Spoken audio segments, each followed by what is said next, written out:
Hace 2000 años. En el corazón del Imperio Romano. Un hombre gobernó con poder, pero vivió con sabiduría. Su nombre era Marco Aurelio. Mientras otros buscaban la gloria, él buscaba la paz interior. Mientras los imperios caían, su mente permaneció en calma. A través de la guerra, la pérdida y el caos. Escribió. No para impresionar. No para conquistar. Sino para comprenderse a sí mismo. Y ahora.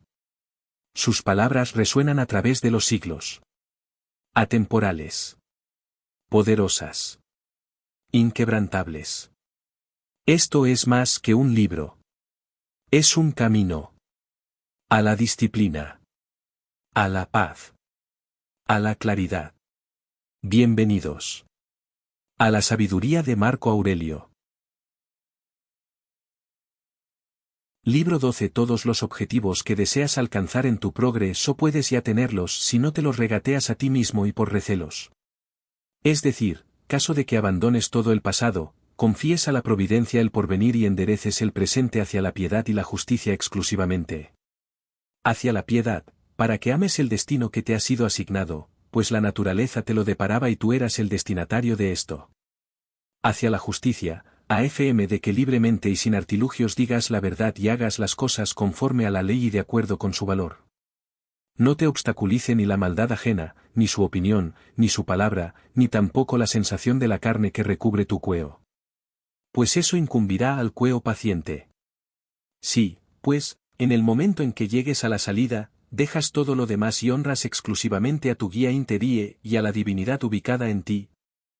Si temes no el poner fin un día a tu vida, sino el hecho de no haber empezado nunca a vivir conforme a la naturaleza, serás un hombre digno del mundo que te engendró y dejarás de ser un extraño a tu patria y dejarás también de admirar como cosas inesperadas los sucesos cotidianos, y de estar pendiente de esto y de aquello.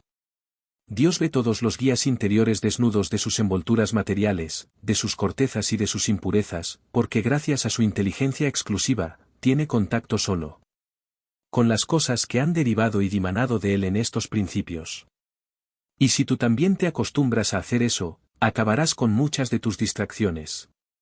Pues el que no mira los amasijos de carne que le circundan, perderá el tiempo contemplando vestidos, casa, fama, aparato de esta índole y puesta en escena.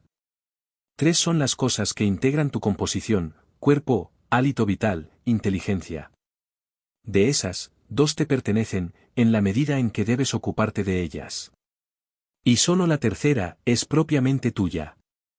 Caso de que tú apartes de ti mismo, esto es, de tu pensamiento, cuanto otros hacen o dicen, o cuanto tú mismo hiciste o dijiste y cuanto como futuro te turba y cuanto, sin posibilidad de elección, está vinculado al cueo que te rodea o a tu hálito connatural, y todo cuanto el torbellino que fluye desde el exterior voltea, de manera que tu fuerza intelectiva, liberada del destino, pura, sin ataduras pueda vivir practicando por sí misma la justicia, aceptando los acontecimientos y profesando la verdad. Si tú, repito, separas de este guía interior todo lo que depende de la pasión, lo futuro y lo pasado, y te haces a ti mismo, como Empédocles, una esfera redonda, ufana de su estable redondez, y te ocupas en vivir exclusivamente lo que vives, a saber, el presente, podrás al menos vivir el resto de tu vida hasta la muerte, sin turbación, benévolo y propicio con tu divinidad interior. 4.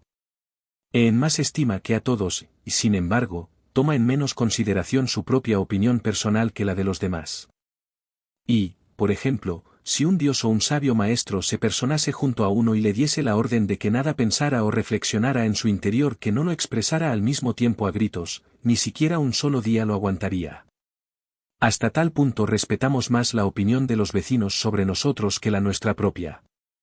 Como los dioses que un día dispusieron en orden todas las cosas sabia y amorosamente para el hombre pudieron descuidar solo este detalle, a saber, que algunos hombres extremadamente buenos, después de haber establecido con la divinidad como muchísimos pactos y después que, gracias a su piadosa actuación y a sus sagrados cultos, fueron por mucho tiempo connaturales a la divinidad, una vez que han muerto, ya no retoman de nuevo, sino que se han extinguido para siempre. Y si, efectivamente, es eso así, sabete bien que si hubiera sido preciso proceder de otro modo, lo habrían hecho. Porque si hubiera sido justo, habría sido también posible, y, si acorde con la naturaleza lo habría procurado. Precisamente porque no es así, si es que ciertamente no es así, convéncete de que no es preciso que suceda de este modo. Porque tú mismo ves también que al pretender eso pleiteas con la divinidad, y no dialogaríamos así con los dioses, de no ser ellos muy buenos y muy justos. Y si esto es así no habrían permitido que quedara descuidado injustamente y sin razón nada perteneciente al orden del mundo. Acostúmbrate a todo, incluso a cuantas cosas no te merecen confianza, porque también la mano izquierda para las demás acciones, debido a su falta de costumbre, es inútil, y, sin embargo, sostiene con más poder el freno que la derecha, pues a este menester está habituada. ¿Cómo has de ser sorprendido por la muerte en tu cuerpo y alma? Piensa en la brevedad de la vida, en el abismo del tiempo futuro y pasado, en la fragilidad de toda materia. Contempla las causas desnudas de sus cortezas, la finalidad de las acciones, que es la fatiga, que el placer, que la muerte, que la fama. ¿Quién no es el culpable de su propia actividad? Como nadie es obstaculizado por otro, que todas las cosas son opinión. En la práctica de los principios es preciso ser semejante al luchador de Pancracio, no al gladiador, porque éste deja la espada de la cual se sirve, y muere, mientras que aquel siempre tiene la mano y no precisa otra cosa sino cerrarla. Ver qué son las cosas en sí mismas, analizándolas en su materia, en su causa, en su relación. ¿Qué privilegio tiene el hombre de no hacer otra cosa sino lo que Dios va a elogiar, y aceptar todo lo que Dios le asigne, lo consecuente a la naturaleza? No debe censurarse a los dioses, porque ninguna falta cometen voluntaria o involuntariamente. Tampoco a los hombres, porque nada fallan que no sea contra su voluntad. De manera que a nadie debe censurarse. Cuán ridículo y extraño es el hombre que se admira de cualquier cosa que acontece en la vida. O bien una necesidad del destino y un orden inviolable, o bien una providencia aplacable, o un caos fortuito, sin dirección. Sí, pues, se trata de una necesidad inviolable, ¿a qué ofreces resistencia? Y si una providencia que acepta ser aplacada, hazte a ti mismo merecedor del socorro divino. Y si un caos sin guía, confórmate, porque en medio de un oleaje de tal índole dispones en tu interior de una inteligencia guía. Aunque el oleaje te arrastre tu carne, tu hálito vital, y lo demás, porque no arrastrará tu inteligencia. La luz de una lámpara, hasta extinguirse, brilla y no pierde su fulgor. ¿Se extinguirán con anterioridad la verdad que en ti reside, la justicia y la prudencia? Respecto a la persona que te ha proporcionado la imagen de su falta. ¿Qué sé yo si eso es una falta? Y si realmente ha cometido una falta, él mismo se ha condenado ya, y así esto es semejante a desgarrarse su propio rostro. El que no admite que el malvado cometa faltas, se asemeja al que no acepta que la higuera lleve leche en los higos, que los recién nacidos lloren, que el caballo relinche y cuantas otras cosas son inevitables. ¿Qué puede suceder cuando uno tiene una disposición tal? Si en efecto eres vehemente, cuida esa manera de ser. Si no conviene, no lo hagas, si no es cierto, no lo digas, provenga de ti este impulso. En todo ver siempre qué es lo que hace brotar en ti esa tal imagen y tratar de desarrollarla, analizándola en su causa, en su materia, en su finalidad, en su duración temporal, en el transcurso de la cual será preciso que tenga su fin. Date cuenta de una vez que algo más poderoso y más divino posees en tu propio interior que lo que provoca las pasiones y que lo que, en suma, te agita a modo de marioneta. ¿Cuál es ahora mi pensamiento?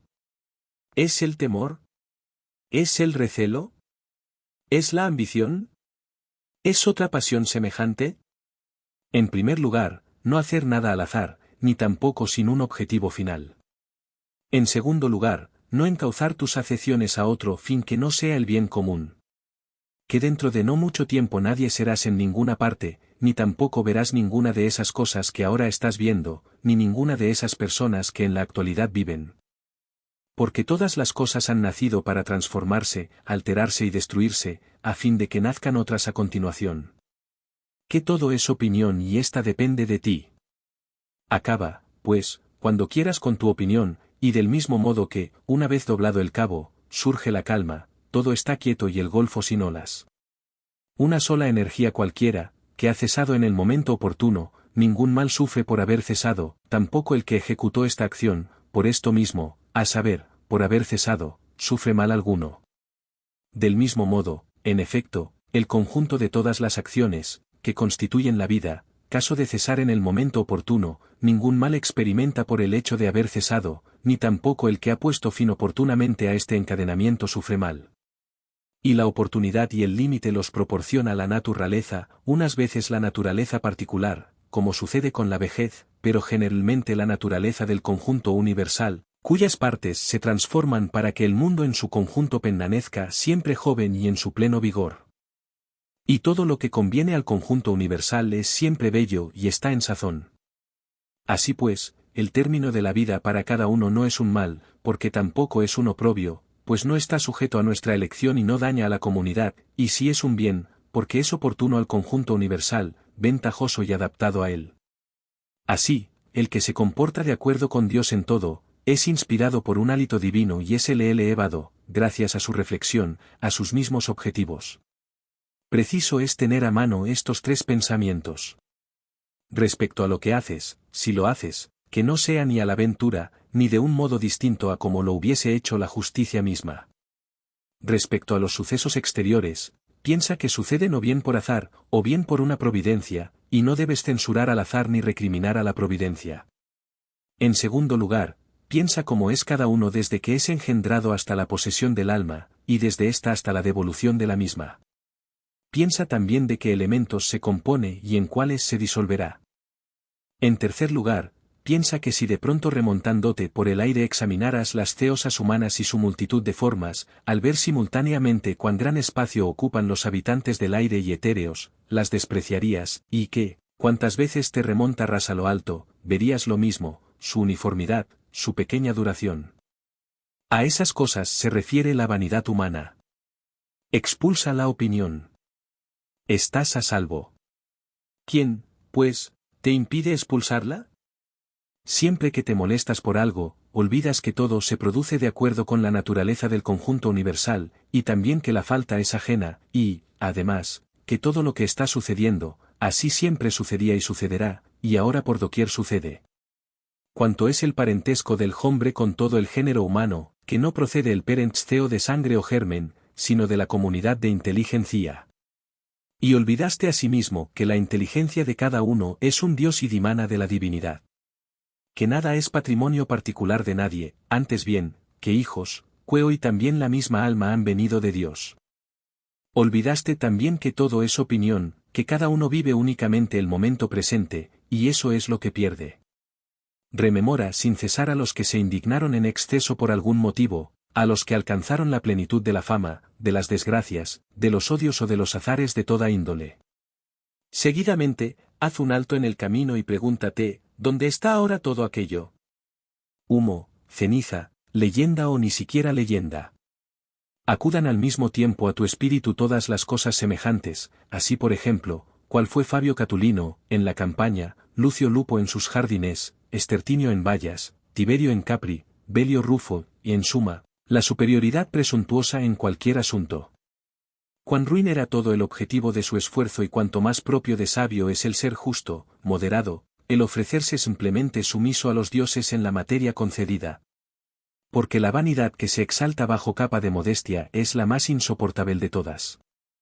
A los que preguntan, ¿dónde has visto a los dioses, o de dónde has llegado a la conclusión de que existen, para venerarlos así? En primer lugar, son visibles a nuestros ojos.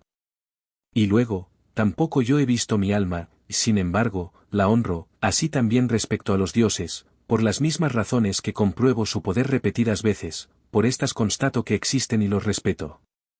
La salvación de la vida consiste en ver enteramente qué es cada cosa por sí misma, cuál es su materia y cuál es su causa. En practicar la justicia con toda el alma y en decir la verdad. ¿Qué queda entonces sino disfrutar de la vida, trabando una buena acción con otra, hasta el punto de no dejar entre ellas el mínimo intervalo? Una sola es la luz del sol, aunque la obstaculicen muros, montes, incontables impedimentos, única es la sustancia común, aunque esté dividida en innumerables cuerpos de cualidades peculiares, una es el alma, aunque esté dividida en infinidad de naturalezas y de limitaciones particulares. Una es el alma inteligente, aunque parezca estar dividida. Las restantes partes mencionadas, como los soplos y los objetos sensibles, carecen de sensibilidad y no tienen relación de parentesco mutuo. Sin embargo, también a aquellas las contiene el poder unificador y el peso que las hace converger. Y la inteligencia en particular tiende a lo que es de su mismo género, y se le une, y esta pasión comunitaria no encuentra impedimentos. ¿Qué pretendes? ¿Seguir viviendo? ¿Percibir las sensaciones, los instintos? ¿Crecer? ¿Cesar de nuevo? ¿Utilizar la palabra? ¿Pensar? ¿Qué cosa entre esas te parece que vale la pena echar de menos? Y si cada una de estas te parece bien despreciable, inclínate finalmente a ser sumiso a la razón y a Dios. Pero se oponen el honrar estas cosas y enojarse por el hecho de que con la muerte se nos privará de estas mismas facultades. ¿Qué pequeña parte de tiempo ilimitado y abismal se ha asignado a cada uno? Pues rapidísimamente se desvanece en la eternidad.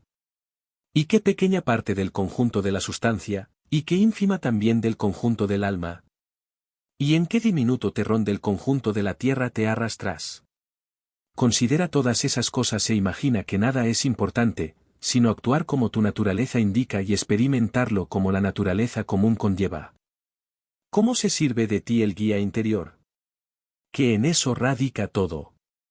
Y lo demás, dependa o no de tu libre elección, es cadáver y humo.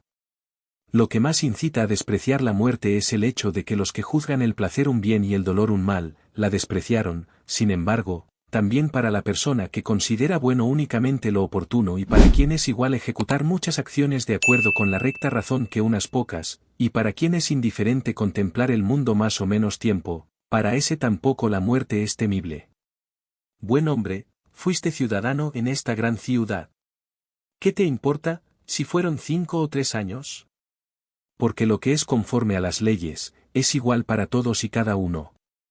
¿Por qué, pues, va a ser terrible que te destierre de la ciudad, no un tirano, ni un juez injusto, sino la naturaleza que te introdujo? Es algo así como si el estratego que contrató a un comediante, lo despidiera de la escena. Mas no he representado los 5 actos, sino solo 3. Bien has dicho. Pero en la vida los 3 actos son un drama completo. ¿Por qué fija el término aquel que un día fue responsable de tu composición, y ahora lo es de tu disolución?